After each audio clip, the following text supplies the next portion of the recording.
Homeras – pirmasis senovės graikų ir Europos poetas, išmintingas, senas, aklas dainius.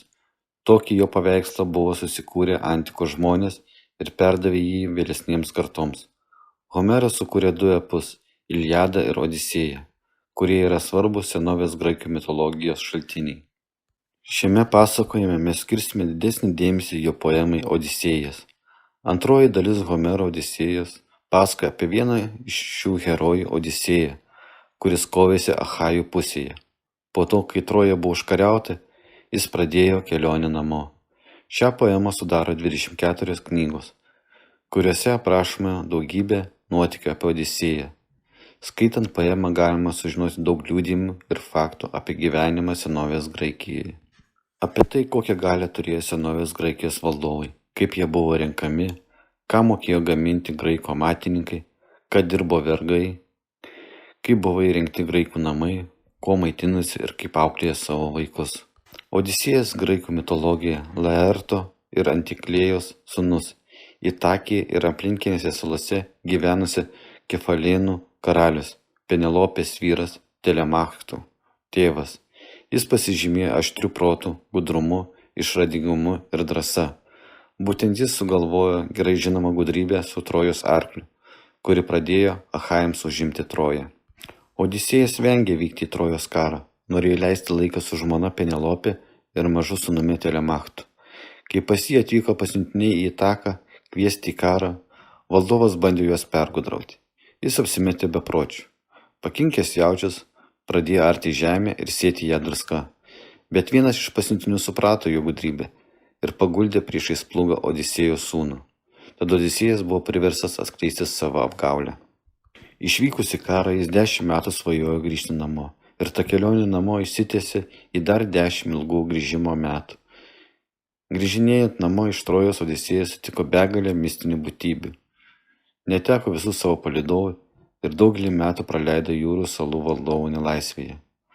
Priežastis, kodėl ta kelionė taip užtruko, buvo jūrų dievas Poseidonas, kurį Odisėjas buvo įžeidęs. O nutiko viskas taip. Išvykęs iš Trojos Odisėjas pateko į Ciklopo Polifemo salą. Polifemas buvo Poseidono sūnus.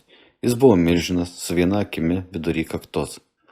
Žvalgų grupė vadovaujama Odisėjo išsilaipino saloje ir įėjo į didelę olą. Ten jie rado maistą ir pradėjo puotauti. Jie nežinojo, kad ši ola yra milžino Polifemo namai. Ciklopas sugavo juos, kad vėliau juos suvalgytų. Įėjimas į olą buvo užverstas dideliu akmeniu, tad ištrūkti keliauninkai negalėjo. 2 dienas jie žiūrėjo, kaip miršta jų draugai, bet tada Odisėjas sugalvojo gudrybę. Jis nugirdė Ciklopą vynu.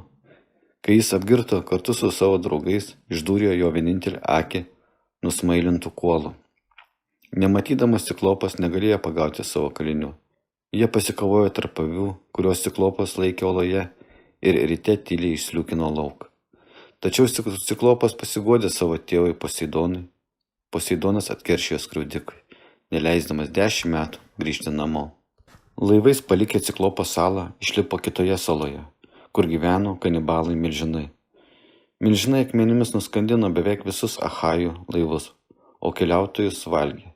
Tik vienas laivas stovėjęs nuošaliau nuo kitų, kur slėpėsi Odisėjas su keletą draugų, išliko sveikas.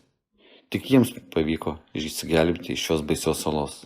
Vėliau Odisėjas su vyrais priplaukė kitą salą, kur gyveno burtininkė Kirkė, Helijo duktė. Eurilochas, Odisėjo bendrakeleivis, su 12 draugų žvalgydamas salą priėjo Kirkės rūmus. Kirkė juos pavaišino vynu, sumaišyta su stebuklingom žolelėmis. Jiems išgėrus, juos pavirtė gyvūnais. Vienintelis Eurilochas liko nepaverstas ir nubėgo prie laivo, viską papasakojo Odisėjai. Odisėjas nuskubėjo link Kirkės rūmų gelbėti draugų. Pakeliui sutiko Hermį, kuris davė stebuklingą šaknį, apsaugančią nuo Kirkės burtų. Vėliau Odisėjas prisižadėjęs, kad pasiliks saloje metams, privertė Kirkę atversti jo draugus į žmones. Kirkei prisiekus, kad nieko nedarys, Odisėjas su draugais išbuvo metus jo saloje. Kirkė pranešė Odisėjai, kad jo motina mirus, o tėvos, žmona ir sūnus laukia sugrįžtant. Odisėjau, tavo motina mirė. Ne, Bet tavo tėvas, žmona ir sūnus laukia tavęs sugrįžtant. aš grįšiu pas juos. Ji pasakė, kad jis turi apsilankyti Hado karalystėje ir ten pasiteirauti Tėbo aiškiaregio Tiresijo apie savo likimą. Ji taip pat papasakojo jam, kaip nusigauti į Požemio karalystę ir išmokė aukoti aukas ir kviesti mirusius šešėlius. Kirkės saloje mirė Elpenoras, vienas Odisėjas vyras, kuris miegojo ant stogo ir nukritęs nuo stogo mirė. Po metų, kaip ir žadėjęs, Odisėjas vėl įsirengė kelionę. Jam reikėjo praplaukti Sirenų salas. Sirenos tai pusiau moteris, pusiau paukščiai. Kirkė perspėjo apie sirenų dainas, kurioms niekas negalėjo atsispirti. Jos savo balsais priviliojo jūreivius, o paskui puola ir suėda. Dar nei vienam laivui nepavyko praplaukti pro šias salas. Odisėjas užpildė draugams ausis vašku, o pats paprašė pririšamas prie stiebo. Jis perspėjo bendražygius, kad jokių būdų netrištų jo, net jei jis pats liepsės. Taip jie sėkmingai praplaukė pro sirenas. Tačiau pakeliui laukė nauji išbandymai. Jam reikėjo praplaukti pro 2 mistinės pabaisas. Odisėjas patartas Kirkės plaukė pro Scilę, šešiagalvę pabaisą, nes Charibdė, kuris siurbdavo vandenį kartu su laivais ir galėtų nuskandinti jo visą laivą. Odisėjas sėkmingai praplaukė pro Scilę ir Charibdę, per Scilę sugebėjo pagauti 6 jos vyrus, suėsdama juos gyvus. Odisėjas su vyrais atplaukė į Trinakriją, Helijos salą. Odisėjas išleido savo draugus, tik prisiekus, kad jie neapipjaus nei vieną jaučį. Bet Odisėjui užmigus, Aurilochas įkalbėjo bendražygius užmušti keletą dievo Helijo jaučių. Jie išsirinko iš bandos geriausius jaučius ir papjovė. Nimfa Lampetija pranešė Helijui, kas atsitiko.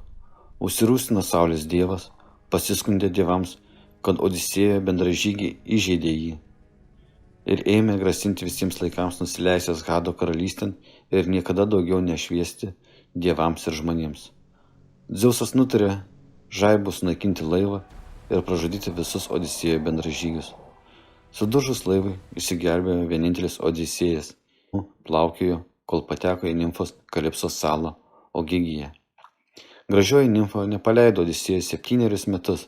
Visą tą laiką herojus svajojo grįžti namo.